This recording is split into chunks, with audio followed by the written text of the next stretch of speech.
Magandang gabi sa inyo mga putang inang mga taga Manila kayo.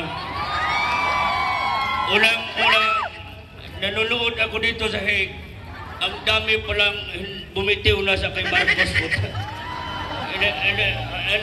Kalma lang kayo. Birthday ko ngayon, ayaw ko ng gulo. Kaya, ito lang sabihin ko sa inyo.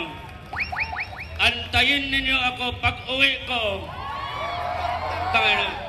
Lahat ng mga abogado, magkudita tayo.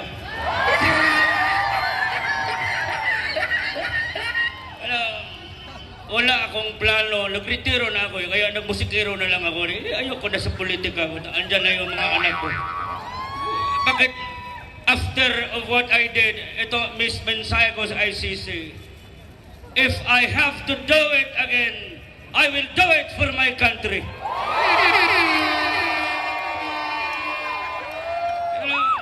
Ito mga putang ina itong ICC.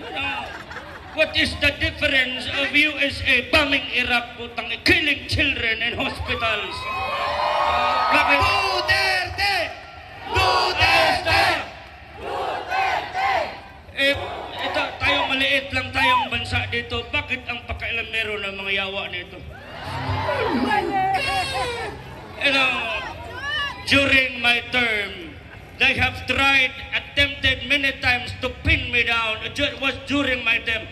I never allowed any single Filipino people, I never gave them up to the ICC. But me, Bongbong Marcos, give me up. Fuck you! Marcos, resign! Marcos, resign! Marcos, resign!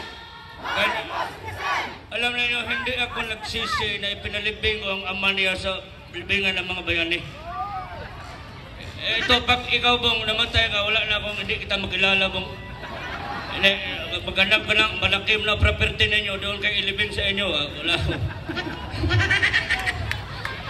Ito, seryoso itong panawagan.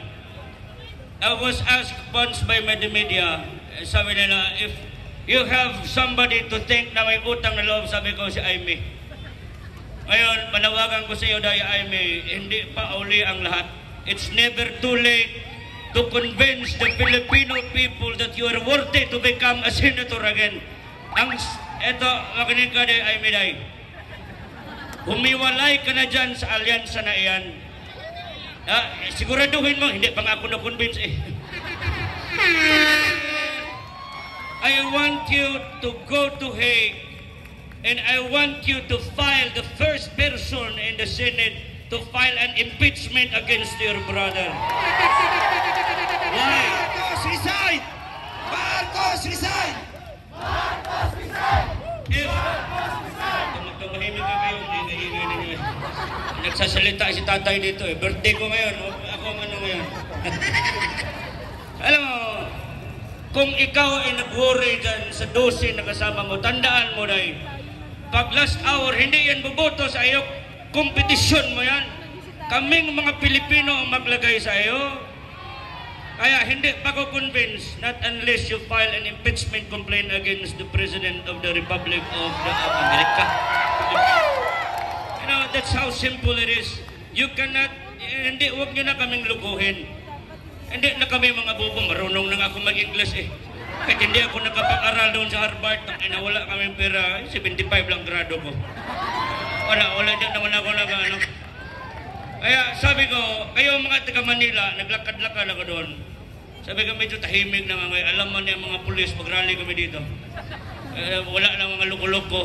Pero ito, bago ko mag-uwi ng Mindanao, sigurado yung page ko, may mag-ano naman sa akin, putang ina, patayin ka ng, sino magpatay sa akin, putang ina. Andito mga pulis kasama namin. Sir, if you, during my speech, I had once a speech for the BNB, I told them, during my presidency, sabi ko, I will do my best to war against the drug. Sabi ko, wala mo magawa, kundi I will have to reinforce and make my policemen empowered. Dublihin ko ang sahod ng mga pulis. Doble ba yan? Duble ba? Yun. Ito na, putang inang, ito na ngayon ang problema ko. Nung nag-umpisa na kami sa war on drugs, joker ako eh. Pag nagsabi akong patayan, hindi man ako nagpatay. Nakita niyo ba ako nagpatay ako? You know, some people, they don't interpret my words under very demeaning, very low kind of thinking. You do not know me by Adam. Fuck you.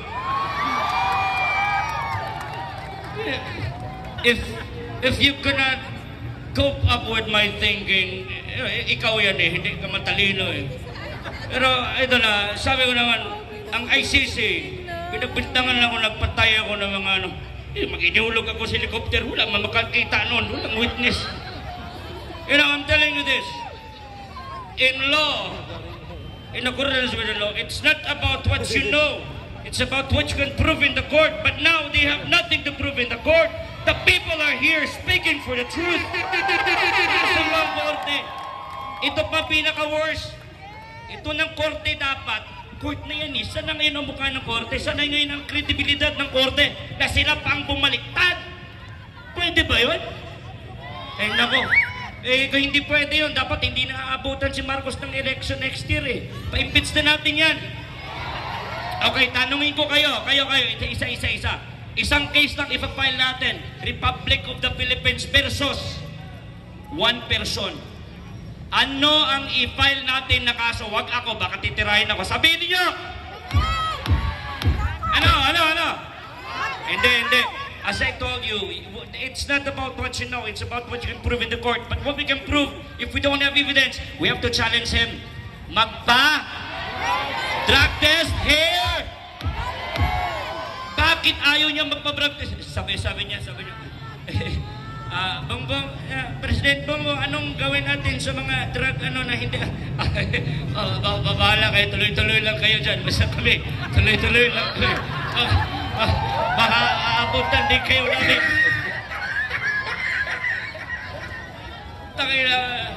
You know,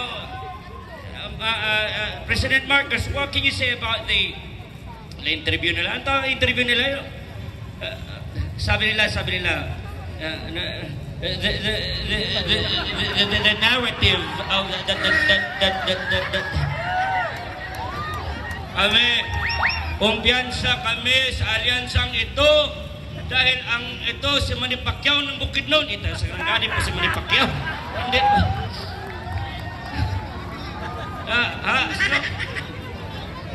Itong Gobernador Bong Revilla. Ito si Erwin Tulfo, Laking Davao. Ay, naku. Gusto niyo ng presidente na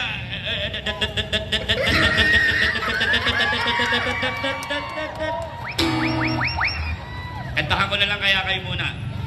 Okay lang. Inom muna ng tubig muna.